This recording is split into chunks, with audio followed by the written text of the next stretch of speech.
movements that we did today and include it into my treatment strategy. So thanks for that. So thank you for my introduction. I'm really excited to be here. Just adding on to that, I'm a Bharatanatyam dancer myself, and a little bit on why I started this journey of treating dancers who have injuries. It's because when I was learning and I had a bad injury to my knee, it was not through dance, it was just because I tripped on the steps at school, and I dislocated my kneecap, and I went to the doctor here. I was in India at that time, and they kind of treated it, but did not tell me the exact steps on how to get back to dance, right? And so when I got back to dance, thinking that, okay, you know, I was a dancer, I just had like an injury, I'm sure I can get back to it. It was not that easy. And I felt that I did a lot of wrong movement patterns. I did a lot of wrong biomechanics and ended up worsening my knee instead of it getting better. Then I went through, you know, rehab. Then I understood the importance that, oh, I should have taken it slowly. I should have like made sure that my knee can move fully before getting back to it. But then it was too late. So when I decided to specialize, take up a specialization when I was doing my PT, I decided to do it in orthopedics. So I'm amongst the 4% of PTs in the nation, in the US, who are specialized in orthopedic physical therapy. And what I did is inside that orthopedic physical therapy, I decided to treat the dance population because I felt that, especially Indian classical dancers, I felt there were not many resources, especially in the US. I am lucky to be in the Bay Area in California, where there is a huge amount of dance activity. Lots of dancers, lots of Indian classical dancers, extremely active, extremely vocal. And I felt that I should also contribute to the community. And I decided to start my practice, and a branch of my practice is called Natya, is where we offer services to a lot of Indian classical dancers. And one of the workshops that I feel has become popular and something that I have been passionate about promoting is the Natya workshop. So I want to take a little bit of time, talk a little bit about that workshop and see if there's any way that, you know, this kind of curriculum could be inculcated in the dancer curriculum that's happening in India, in the US, and everywhere else. So I'm just going to share some of my slides here. Oh, could somebody give me the permission to share the screen? Yeah, sure.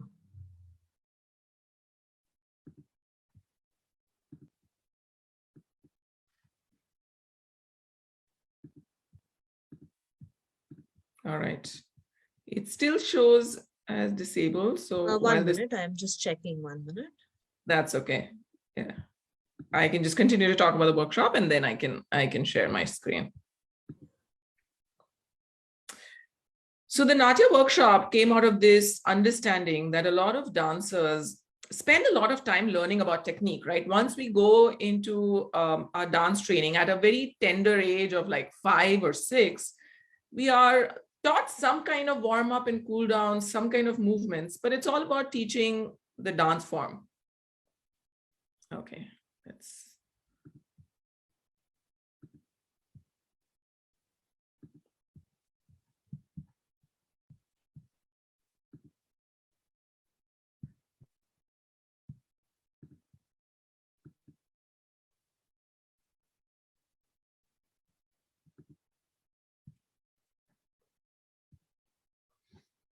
All right, so so as I was mentioning, when we start dance, it's like learning the technique of dance, right? That's kind of given more importance. You're learning the footwork, you're learning the expression, you're learning the hand gestures.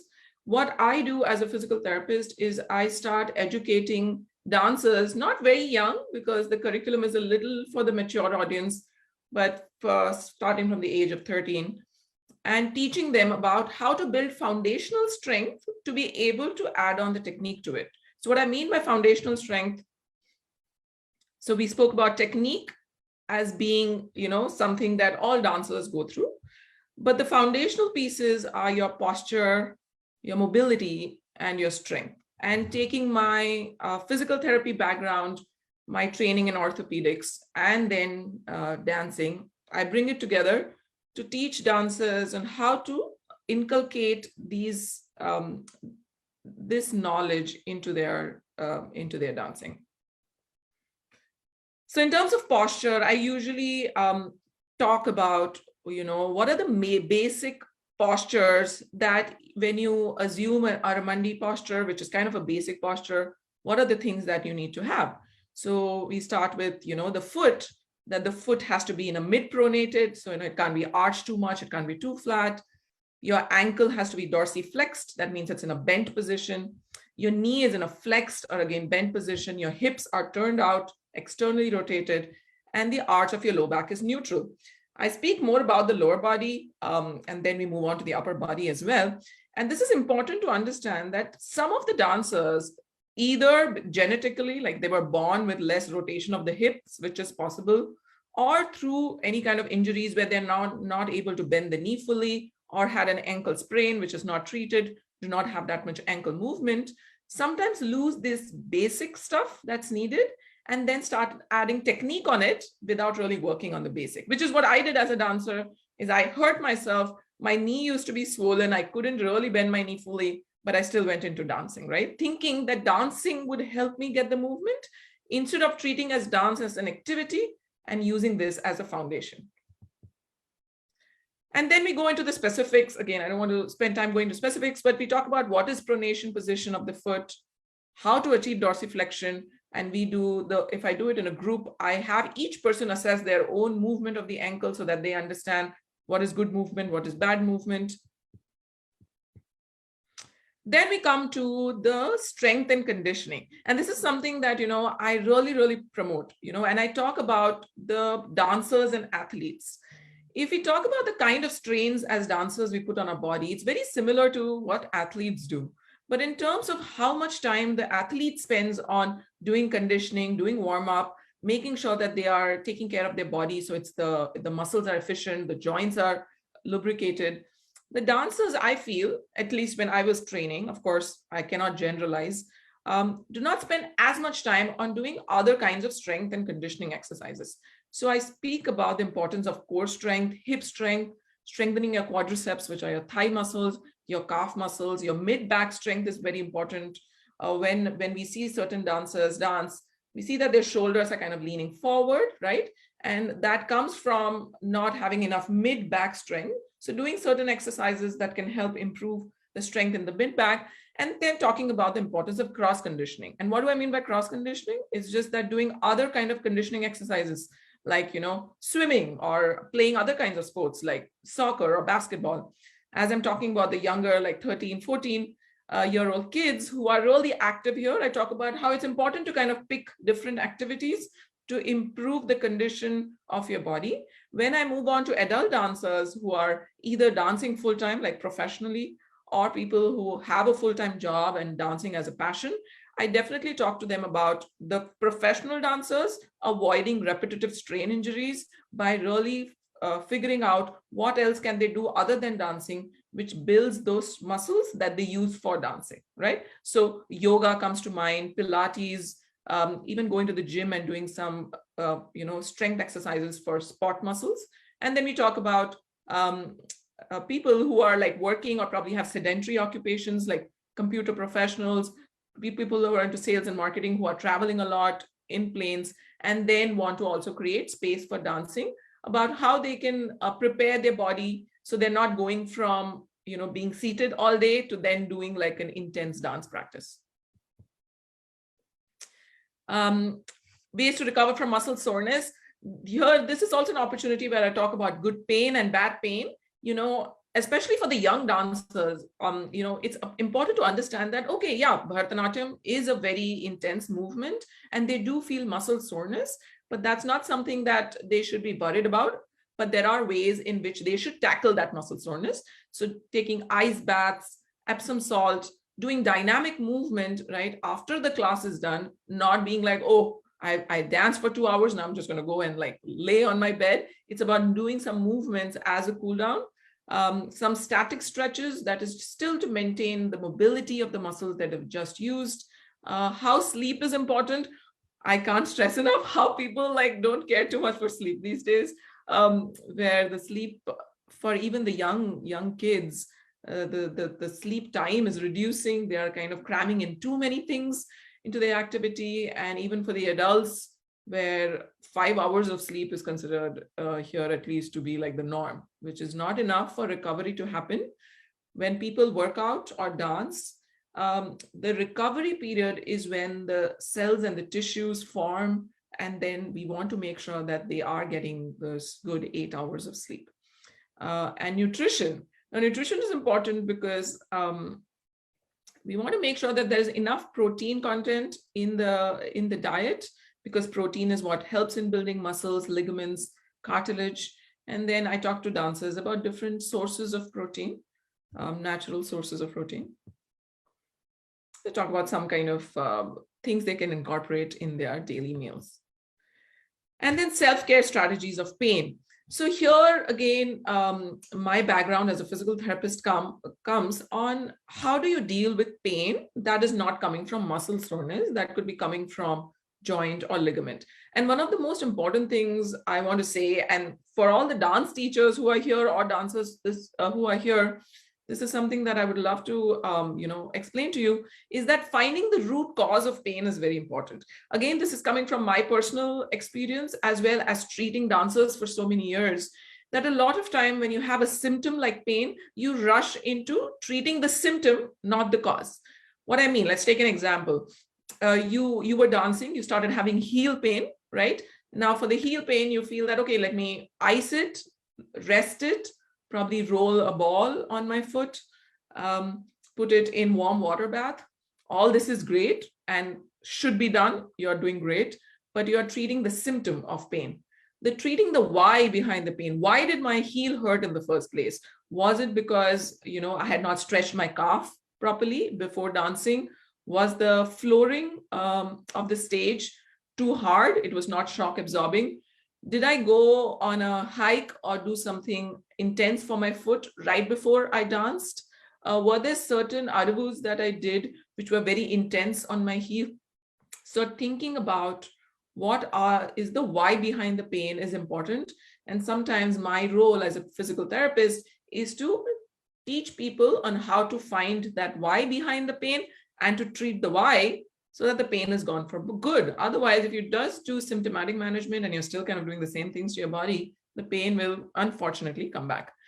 And then we go over certain strategies, foam rolling, stretching, taping. Taping is great, especially if I see a dancer who's like, I have a performance in 2 days. We can't really spend too much time rehabbing all muscles. What is like a good stopgap Band-Aid treatment that you can help me do? So I teach them how to tape. I tape their foot, ankle, whichever joint they have instability in. Then going through some massage techniques, self-massage techniques, using the foam roller, using the ball roller, percussion massager. Bracing, a tip about bracing here is that, again, I see certain dancers put knee braces, right? Because the knee is probably the joint that's the most vulnerable in Bharatanatyam dancing. Is that brace is okay to use for some time, but if you use a brace, you're actually making the muscles around the knee. I'm just talking about the knee, but you also use ankle brace or low back brace.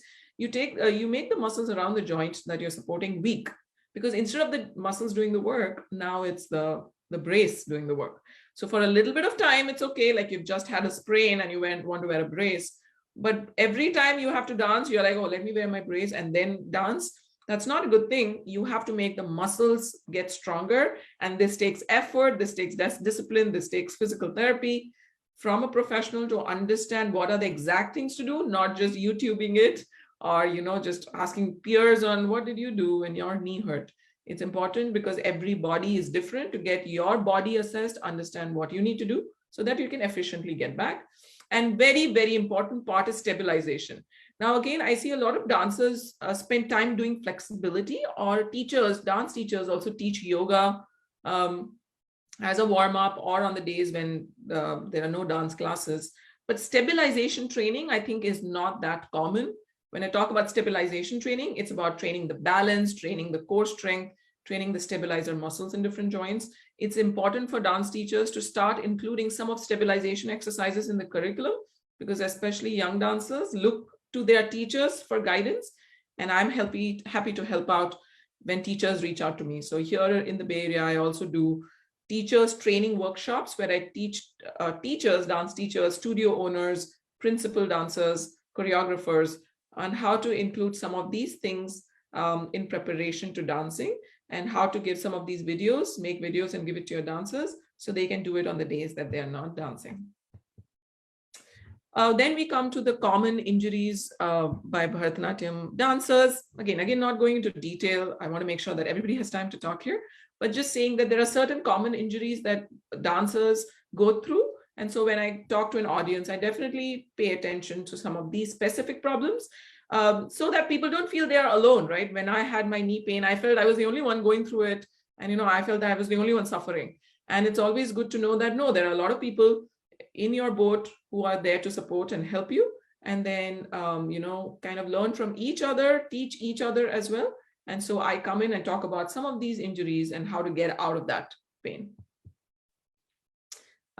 During these workshops, we usually end by having everybody do like a warm-up or cool down session together. And again, making it very specific to the dancers that I'm talking to.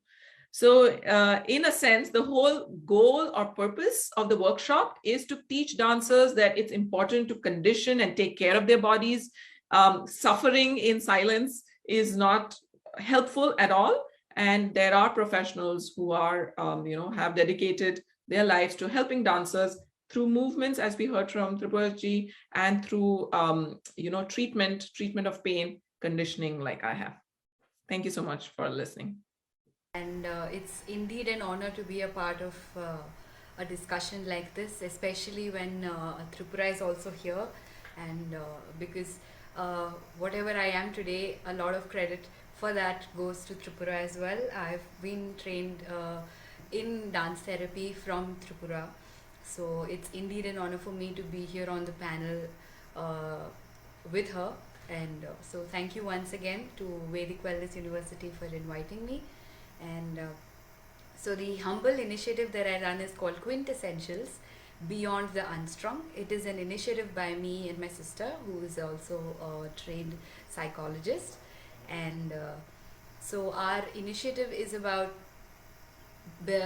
creating awareness through the arts, creating mental wellness, and creating awareness about mental wellness through arts. So I'd like to start with what dance therapy is for me, as in what wellness through dance is for me. So I genuinely believe that movement, using movement as a medium of catharsis is what is movement therapy. And it is a kind of a definition that I usually tell people. It's if you put it plainly, it can be something like moving meditation, like something close to moving meditation, where you use movement in a way, or the movement basically leads you to realizing a lot of things about yourself and about your surroundings, about your circumstances, and about your patterns. So it's a very beautiful experience to have. Not just for understanding or conducting a class, but also to understand yourself and to be able to connect with yourself through the body. So it's a very amazing medium. So that is what is movement therapy for me. And I'd like to start with how my journey has begun. So I've been trained in Kathak for the past for 15 years, over 15 years, and I had been learning since I was 5. So my entire journey of learning classical dance has been very traditional, in a way that I was almost staying with my guru in his house, and I was learning from him. I used to spend a lot of time with him after the class as well. And I grew up with his children in the beginning years of my training, and then when I moved to my advanced training, then it was obviously more professional, because I was in a setup like Kathak Kendra, which is the National Institute of Kathak. So yeah, I've been through like both traditional and a little competitive kind of training experience myself in Kathak. And then after a point when I'd been practicing and learning Kathak for quite some time, I wanted to use movement or my movement language, which was Kathak at that point of time, only Kathak. So that I wanted to use Kathak in a more creative way to be able to make a difference in lives of the people, especially my audience. So when I approached movement therapy to learn movement therapy. That was my idea of understanding movement therapy in a way that, my movement can impact my audience, or my performance can make a connect with my audience. That was my understanding of movement therapy. So that's how I got connected to this organization under which I trained in movement therapy. So yeah, I did my certification from this institute called Artsphere in Pune, and then on from then on, I think movement has been movement therapy, or movement in general. I use the word movement separately, and I use the word dance separately, and I try to not make them sound similar, because uh, I realized that in all these years of my training in classical dance, my only idea of dance was a structure. My only idea of dance was excuse me, my only idea of dance was to have a specific pattern, a specific training regime, or a specific way of practice. So I was very stuck, or very limited in my understanding of dance, especially because of my exposure to classical dance and the kind of traditional upbringing that it has.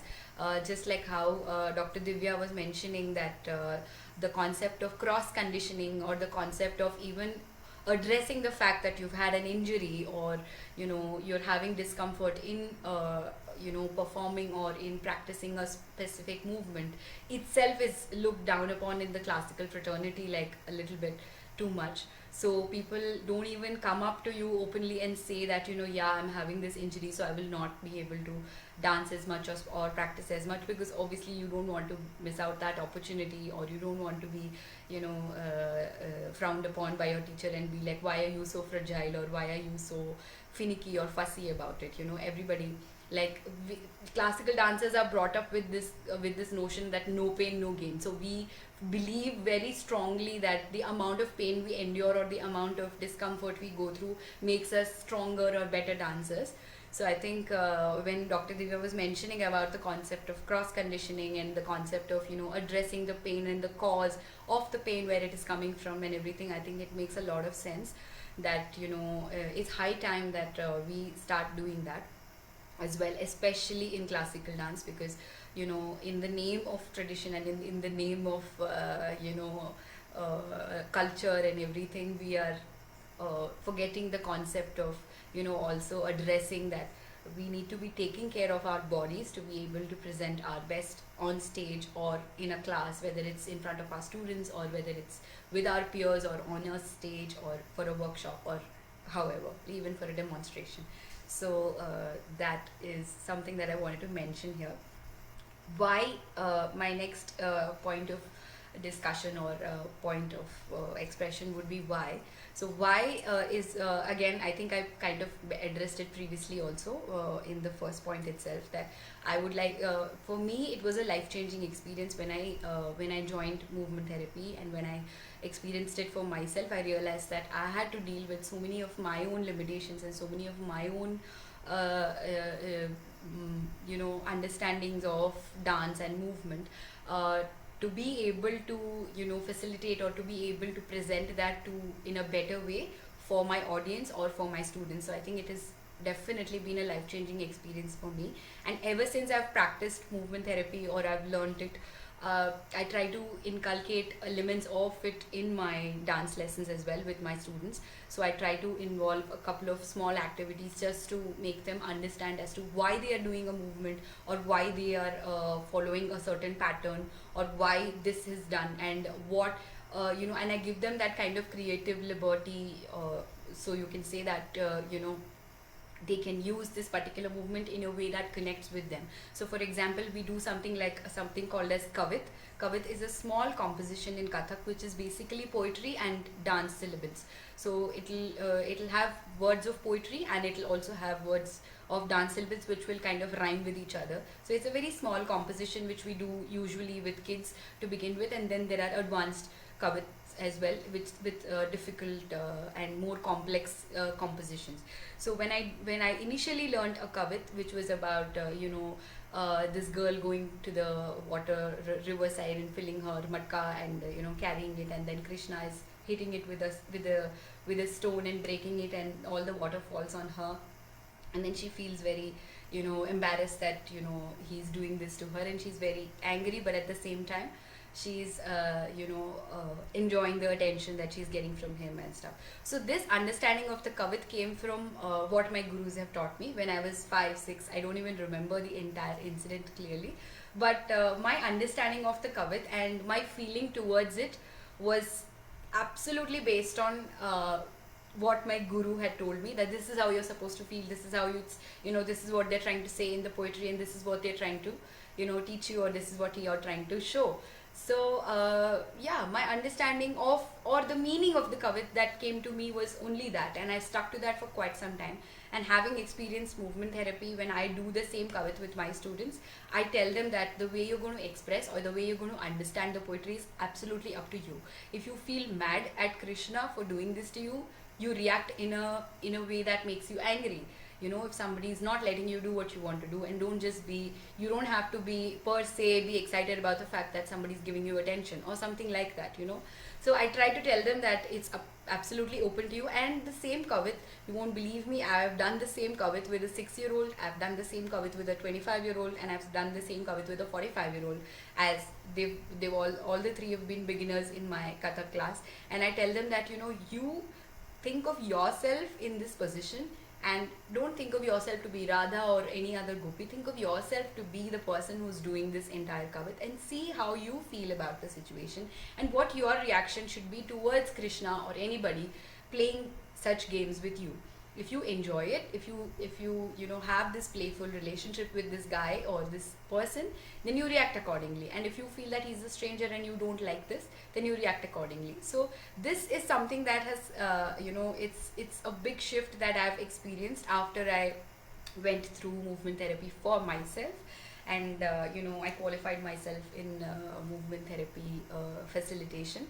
So yeah, it's just a small example of how it has impacted my way of connecting with my students, how it has impacted my way of looking at traditional Kathak pieces, and how in similar ways it definitely has an impact on the way I express myself on stage, and I express through my choreographies or through my presentations or through my teachings. So I just wanted to share that as a fun element that I have experienced as a shift, being a classical dancer. So that, and also, like I mentioned, Kathak and DMT have been hand in hand for me ever since I have stepped into this, and I've realized that so the joy of dancing and the joy of being able to teach, or the joy of being able to perform or do the twirls in Kathak, has just been purely enjoyable for me for quite some time. And after I experienced movement therapy, I think the joy has so much more definition to it, the joy has so much more cause to it, and the joy has so much more reason to it. So I feel like it's my responsibility now to pass on the same kind of joy and joy and definition in all my aspects of teaching Kathak and performing Kathak.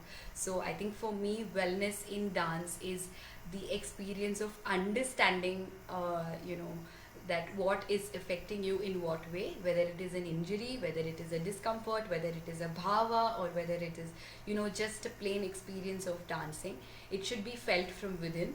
And I think movement therapy and Kathak, for me, both of them have been huge mediums in understanding that for myself. So I make it a point to put across the same thing to my students and to my audiences whenever I perform.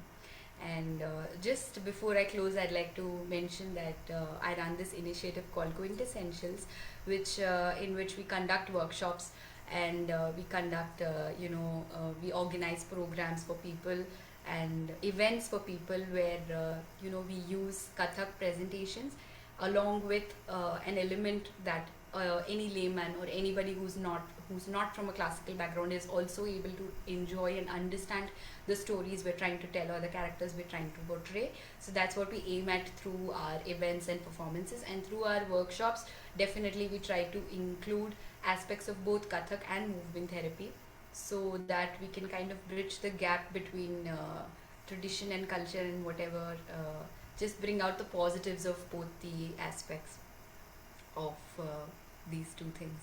So yeah, thank you once again for having me, and thank you Vedic. You, Vedic Wellness, for having me over today here. And it is so nice to have some really, really talented and knowledgeable people out there on the panel. Starting from Tripura ma'am, then Divya, and then Priyanka. I feel each of them have contributed to the topic of wellness so beautifully. Um, so one thing that I was actually thinking through the entire talking that was happening, as each of the panelists discussed, wellness can be so differently interpreted by each one of us. So to begin with, I'm no moment therapy expert like Tripura ma'am or Priyanka, or neither a doctor like Divya. So uh, so I feel the beginning part, I think I would just like to talk a little about what wellness could mean to each one of us in different perspective, and then maybe take it from a little bit of the teaching perspective that I would go through in my class, and also a little bit of my personal experience, because I would like to explain how dance helped me with respect to wellness, in as in different stages of life, I would say. So, to begin with, when it comes to wellness, what does wellness mean to each one of us? So, when we generally even say get well soon or take care, get well, what do we mean? So, the best thing to wish for someone is, I think, be well, get well, isn't it? So, what does the term wellness mean to us? That would be the first question. I know it can mean different things to different people. For somebody, it may be hitting the gym every day. For somebody, it may mean praying in your puja room for a while. For somebody, it may mean meditation. For somebody, it may mean music. So, I think for each one of us, wellness can be very different. Um, when we generally talk about the definition of wellness, I feel it's basically an ability that gives you a power to control your emotions in a way which leads you to lead a more happy and a fulfilling life. So this is my understanding of what wellness could mean to anybody. And through what way wellness comes to you would differ, definitely. And today our topic is dance and wellness. So talking on that perspective, like Divya made a mention, we dancers, even in my training, from what I've understood, I don't know, I wouldn't say teachers did not give us enough, but I would say probably our teachers themselves, the way they learned from their teachers was very different. So when they taught us, for the longest of time, yes, I did the butterfly exercise that all dancers do in class, and my butterfly always looked only this much. It never opened up. So for years of 10 years, 15 years, how many ever years we have done. And even when I was, I think, 20, 25, I probably thought, okay, maybe that dance colleague of mine, her body is very supportive, so her butterfly opens completely. Well, this is how much I can open. So every time that I probably saw a dance pose of mine with somebody else who's dancing with me, I felt her costume looked so much nicer than mine. See, at that point, when you're in college level, your dance is all about physical wellness for you. So there's nothing beyond that. So looking pretty, dressing up, and all of that is what matters in your initial stages of learning, isn't it? So even for dancers, that's how we, grow. At different stages, dance means different things to us, to be honest. So as I grew, and then I slowly realized that, so okay, it's not about that. And there was a falling sick period for me at some random point in life, where I decided that I should make some lifestyle changes, and then I took to yoga very seriously, to the extent where I decided to go for a teacher training course and then understand my body. I did an anatomy course. Science and me have been like, looking away from 10th standard. Never ever have I been a fan of science, biology, etc. But then and this happened probably when I was almost nearing my 30s, 29, 30s. So yes, there were questions many a times from home or my close people as to why all this now. Yeah, you've been dancing good, very good, you're doing well. Go, like, why yoga suddenly? Why anatomy suddenly? Like, new things, why? So at that point also, there's a question of wellness. Your mental health. As in any profession, for that matter of fact, as dancers or as therapists, wherever we are, we definitely want to do well, isn't it? Sometimes, yes, we tend to compare ourselves with others who are our, colleagues in the same field. Sometimes we don't. We just let it be and say, I'm doing my thing. Why bother about other things? So at that point, I probably felt post my sick recovery period, I was not able to dance as much as I could. And again, I was looking at areas of improvement as to how I could improve. And then yoga happened. And then slowly I realized that, okay, so there is something called strength training, interdisciplinary training, which could explore and make your physical well-being to a much better standards to be a more able dancer. So that is where the physical wellness element came into my life at a much, much later stage of me being a dancer. So I did my Arangetam quite late, which is an important phase in a dancer's life. In spite of it, when I was nearing my 30s is when I feel my physical wellness part of it through dance, I feel I explored better. So I understood the importance of resting the body, like Divya said. So many a times when my students now come, I remember very clearly when I had to take permission from my teacher to not go to dance class, say maybe I'm not well. The second day or the third day, if I have to still say, Amma has to say, don't go, I have to be like, no, Amma, I have to go, like I have to go. Like Priyanka also made a mention, no pain, no gain is the concept that's introduced to us. Yes, that is true only to a certain extent, not to 100% extent. So same thing with me. So probably I was scared to even ask that I'm not well, I don't want to dance today. That's one liberty that I have granted in my class. So when I have taken to teaching, what are the changes? As much as, yes, tradition is important, discipline is important, regularity is important, all accepted, no doubt. But at the same time, physically, if you're not able to, push energy that day, pump energy that day, is it compulsory for you to dance? Some days, yes, even I feel low on energy. I still push myself, and at the end of the day, I feel good. But that doesn't happen every time necessarily. Not probably when you have a fever or you've had an injury and you're still not recovered out of it. So that I think is the physical wellness part where we need to understand how much to rest the body, how much to use the body. Even as professional dancers, we constantly have a tiff when it comes to this, I feel. There are shows happening, there is choreography happening, there are events happening. There's one more good event which comes even before another event. How much do I want to exert myself? I know there are many times where I feel, okay, I don't want to take this up. Yes, I know it's a good opportunity, but at this point, if I take this up, my mental well-being is not going to be okay. So that distinction of, trying to draw between how much I want to take up and how much I don't want to take up, many a times dance itself guides us there, I feel. So those points, so when it comes to physical well-being, yes, dance takes care of it to a large extent. How about the mental well-being through dance? That is the next thing that probably, we would want to explore. In this aspect, what I would like to say is, in our dancing, especially our classical dance field, we always go back to our Puranas and our, stories from epics and everything. So in my class, what we generally do is any particular character that we tend to pick up from an epic, and I would generally ask kids to narrate a story. In case they don't know, I'll tell them it's okay to say I don't know. Go home, read up something and come. Any story that you know, read it up and come. Today, everybody have access to everything from Google. Sometimes even though parents don't really, see, one thing we need to realize is for our kids to be connected to our own roots, are we connected to our own roots well enough for us to be able to give our kids enough? So many times at home also, we don't have enough equipments to stay connected. So when it comes to that, they'll come up with a story. And then usually at the end of that day's class, when we talk about the stories, we basically talk about what they learned from the story. So anything as simple as, so let us say Shabari feeding Rama, apples. A lot of these are popular stories. So most kids come up, when I say Rama, they'll come up and tell me the story. So first question they ask is, probably I ask is, have you ever seen Amma eat and then give the prasadam to God?